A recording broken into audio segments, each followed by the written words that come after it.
Story 1. I am a young female, only 15 years old when the horrifying incident I'm about to recount unfolded. It was a dark and eerie night, filled with an unsettling sense of anticipation. My two sisters and I, driven by our adolescent desire for excitement, decided to stay up late and have some fun. We transformed our cozy living room into a makeshift campsite, with sleeping arrangements scattered across the floor. I settled into the comfort of the reclining chair, while my 7-year-old sister, Amelia, nestled herself on an air mattress nearby.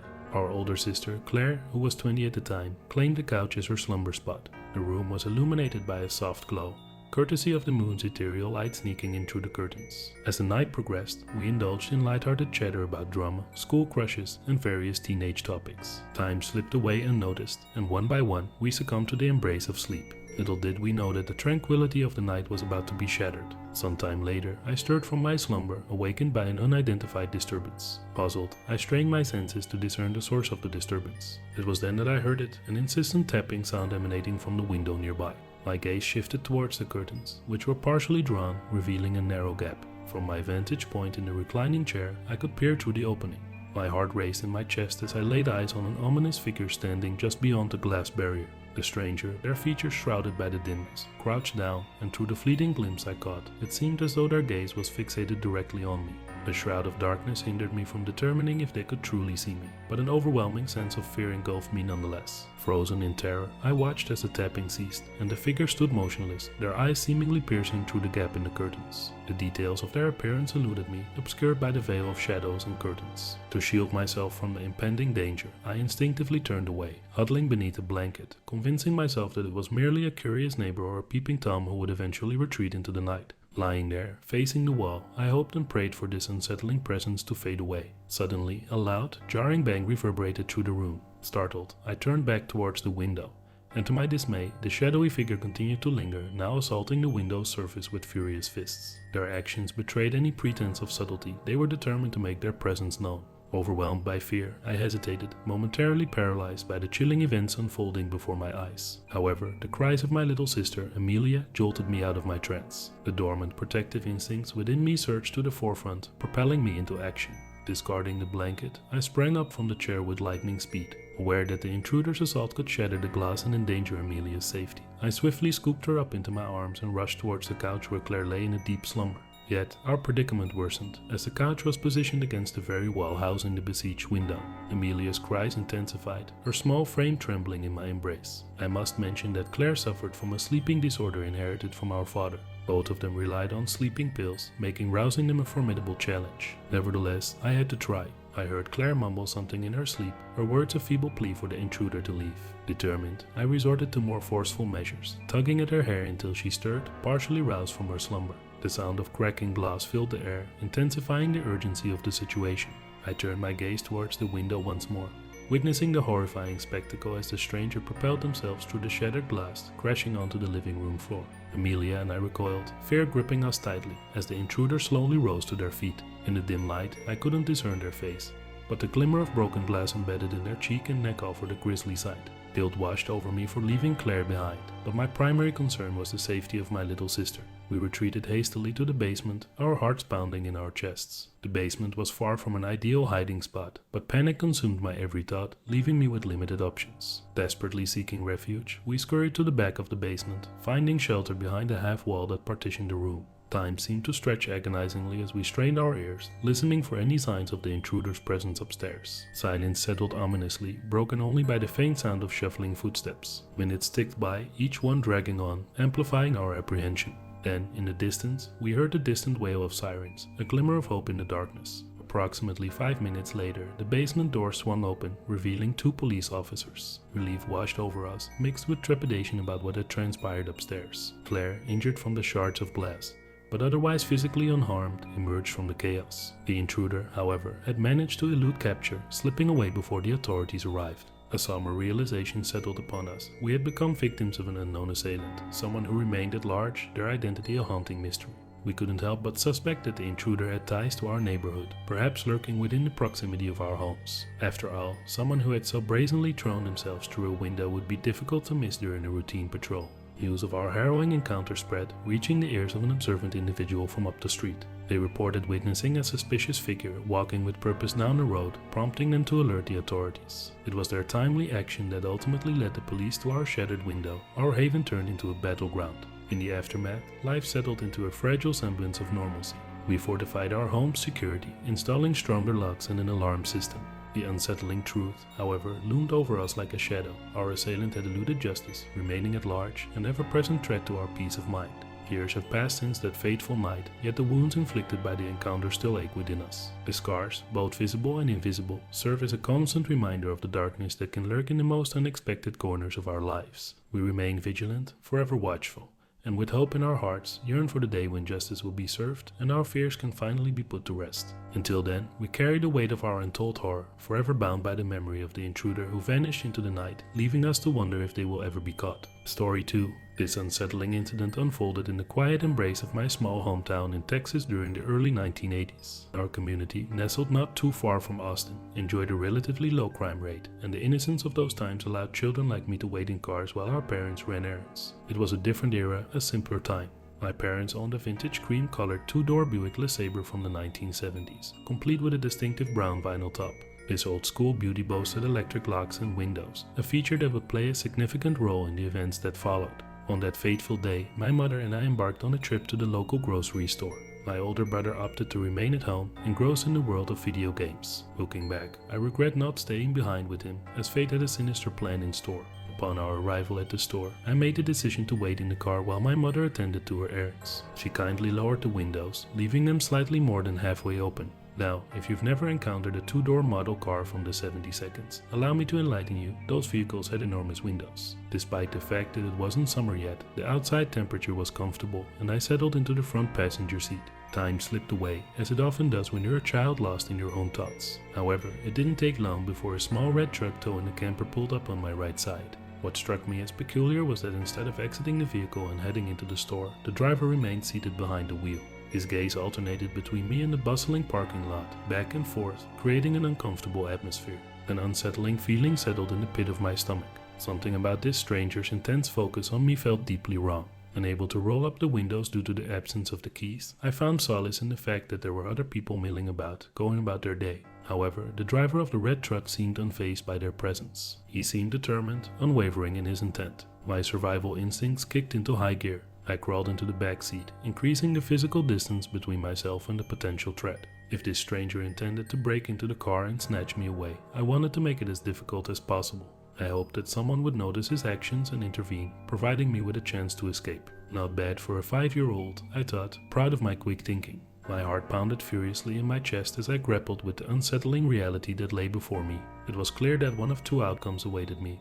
I would either be taken or find a way to escape. Despite the windows being more than halfway down, I understood that there wasn't enough space for the man to pull me through, and if he managed to unlock the door and open it, I had already devised a plan to bolt through the opposite side. Just as the stranger reached towards the passenger window, his hand inching closer to the manual lock, a glimmer of hope emerged. I saw my mother emerging from the store, a beacon of safety in the storm that brewed within me. Seizing the opportunity, I flung open the door and sprinted towards her, fueled by adrenaline and sheer determination. As I reached the shelter of my mother's side, my eyes caught a glimpse of the red truck hastily fleeing the parking lot. If it hadn't been for my mother's timely arrival or the invaluable lessons taught through those cheesy educational videos about stranger danger shown at my school, my fate may have taken a sinister turn. Even as a child, I possessed a deep understanding of the potential danger that lurked in the world around me. This chilling encounter left an indelible mark on my psyche, shaping my future interactions with caution and vigilance. From that pivotal day forward, I vowed never to wait in the car alone again. The sense of vulnerability that had swept over me served as a constant reminder of the harsh realities that could unfold in an instant. It was a lesson I carried into adulthood, especially when I became a parent myself. When my own daughter came into the world, the weight of responsibility and protective instinct pressed upon me. Some may have labeled me as overprotective, but in today's world, where dangers seem to lurk around every corner, I couldn't afford to take chances. The memory of that red truck and its ominous driver fueled my commitment to safeguarding my child's well-being. I taught my daughter the importance of staying vigilant, fostering open lines of communication about personal safety and the potential threats that may exist beyond the threshold of our home. It was a delicate balance, a desire to provide her with a sense of security while instilling the necessary awareness to navigate the world confidently. Together, we explored the complexities of stranger danger, creating scenarios to discuss appropriate responses and escape strategies. We practiced role-playing, empowering her with the knowledge and confidence to trust her instincts, to seek help when needed, and to never underestimate the power of her own voice. As my daughter grew older, I became increasingly grateful for the lessons learned from that harrowing experience in my childhood. The incident served as a stark reminder that danger often wears a deceptive mask, hiding in plain sight. It heightened my awareness of the world around us, a world where innocence can be shattered, but preparedness can be our shield.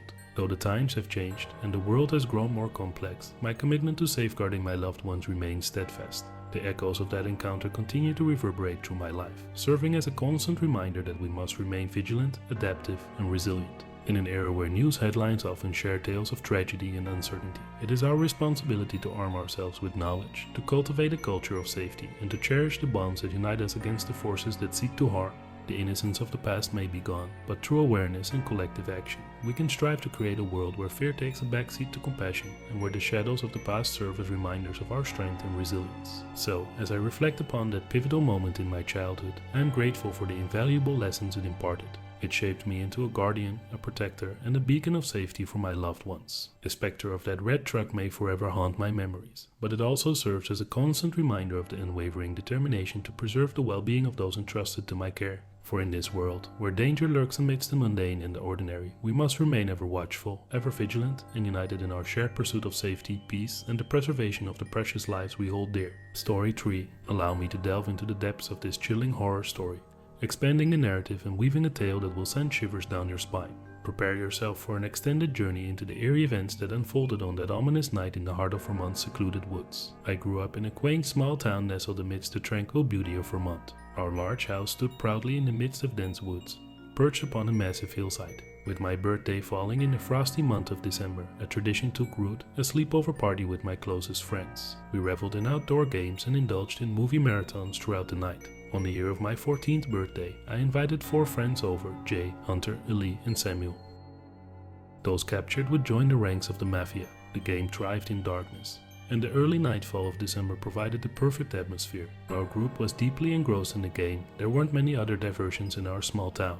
To ensure smooth communication, we devised a special call to signal the cessation of the game for various reasons. As the night in question unfolded, we were already 3 rounds deep, and darkness had enveloped us. Our vision was hindered by a soft, constant snowfall. Illy and I found ourselves venturing towards a clearing between my house and my neighbors. Suddenly, Illy halted, motioning for me to do the same.